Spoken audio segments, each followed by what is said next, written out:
सिर्फ इस light house का ध्यान रखने के लिए 30 करोड़ रुपए साल के मिल रहे हैं, यानी आपको मंथली 2 करोड़ रुपए से भी ज्यादा मिलेंगे, और वो भी सिर्फ एक लाइट हाउस की देखभाल करने के लिए। लेकिन इस नौकरी में एक अच्छी खबर के साथ एक बुरी खबर भी है। इस नौकरी की अच्छी बात यह है कि जब आप यहाँ काम कर रहे होंगे तो आपका कोई बॉस नहीं होगा जो आप पर हुक्म चला सके या नजर रख सके या फिर रोक टोक कर सके। यहाँ आप जब चाहे उठ सकते हैं, जब चाहे सो सकते हैं, जब दिल करे तब काम करें और जब मन करें आराम करें। और तो और आप यहाँ फिशिंग करके एंजॉय भी कर सकते हैं। बस ये ध्यान रखना कि लाइट हाउस की ऊपर वाली लाइट हमेशा काम करती रहे। अगर आप सोच रहे इस नौकरी को करके आपके ही मजे होंगे तो रुक जाइए। आपको शायद पता ना हो कि इस लाइट हाउस की देखभाल करना दुनिया की सबसे खतरनाक नौकरी है। इस नौकरी को करते दौरान आप यहाँ बिल्कुल अकेले और तन्हा होंगे। यहाँ आपके अलावा कोई भी नहीं होगा। सबसे खतरनाक बात यह है कि ये लाइट हाउस समुंदर के बीचों बीच स्थित होगा। इस क्षेत्र में खतरनाक समुद्री तूफान आते रहते हैं। इन तूफानों की लहरें इतनी ऊंची होती हैं कि वो लाइट हाउस को अपनी चपेट में भी ले लेती है। इसी वजह से यहाँ 24 घंटे जान का खतरा बना रहता है। ये सब जानने के बाद आपके दिमाग में ये सवाल तो जरूर आया होगा कि आखिर इस लाइट हाउस को बनाने का मकसद क्या था, और क्या ये सच है कि लाइट हाउस की लाइट हमेशा जलती रहनी चाहिए। दरअसल काफी समय पहले कैप्टन मार्सिस नाम का एक बहुत ही मशहूर नाविक था जो अपने खतरनाक समुद्री सफर के लिए जाना जाता था, जो अपने ज्यादातर सफर रात में ही करता था। जब एक रात ये नाविक अपनी लकड़ी की नाव में यात्रा कर रहा था, तब पानी के नीचे बड़ी बड़ी चट्टानें थीं जिन्हें वो देख नहीं सका, और नाव में छेद हो जाने की वजह से वो डूब गई। अब यही कैप्टन के दिमाग में ख्याल आया कि इसका कोई ना कोई हल तो जरूर होना चाहिए जिससे जहाज चलाने वालों को ऐसे खतरों से आगाह किया जा सके। लेकिन ये सिर्फ एक समस्या थी। दूसरी सबसे बड़ी समस्या ये थी कि पुराने समय में जब नाविक खुले समंदर में सफर करते थे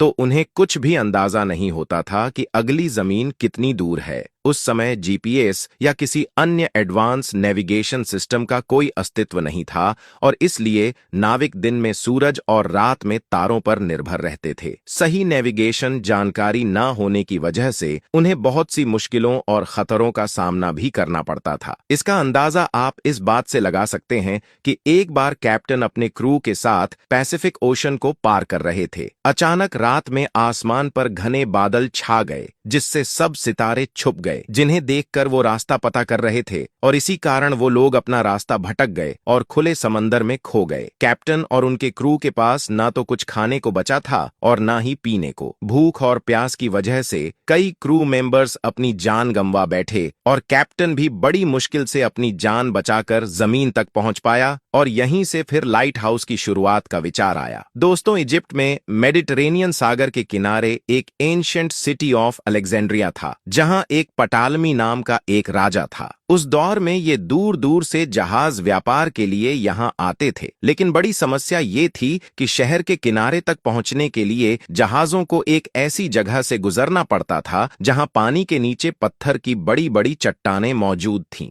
जब व्यापार के लिए आने वाले जहाज रात के समय इस जगह से गुजरते थे तो पानी के नीचे छिपे इन नुकीले पत्थरों से टकराकर जहाजों में छेद हो जाता था, जिससे भारी नुकसान होता था। इसके कारण कई जहाज डूब जाते थे, जिसकी वजह से किंगडम की अर्थव्यवस्था को काफी नुकसान हो रहा था। इस समस्या को हल करने के लिए किंग पटालमी ने उस समय के सबसे बेहतरीन इंजीनियरों को बुलवाया और उनसे मदद मांगी। उन्होंने मिलकर इस समस्या का समाधान निकाला कि रोशनी का एक बड़ा मीनार यानी लाइट हाउस बनाया जाए, जो जहाज को सुरक्षित तरीके से गाइड करेगा और पानी के नीचे छिपे खतरों से आगाह करेगा। किंग को उनका यह प्लान बहुत पसंद आया, और उनके अप्रूवल के बाद आर्किटेक्ट्स ने इस पर काम शुरू कर दिया, और कुछ टाइम बाद लाइट हाउस बनकर तैयार हो गया। जब लाइट हाउस बना था तब इसकी खबर दूर दूर तक पहुंच गई थी, और फिर हर समुद्र में ऐसे कई लाइट हाउस बना दिए गए। हालांकि उस समय बिजली नहीं थी तो लाइट की जगह आग का यूज किया जाता था, लेकिन टाइम के साथ साथ जैसे बिजली का आविष्कार हुआ तब यहाँ बड़े बड़े बिजली के बल्ब लगा दिए गए और इलेक्ट्रिक बल्ब पर शिफ्ट हो गए। इनकी लाइट आग की तुलना में ज्यादा होती थी। समय के साथ यहाँ काफी सारे चेंजेस भी होते रहे। इन लाइट हाउस की मदद से जहाजों को खतरे से पहले ही आगाह किया जा सकता है।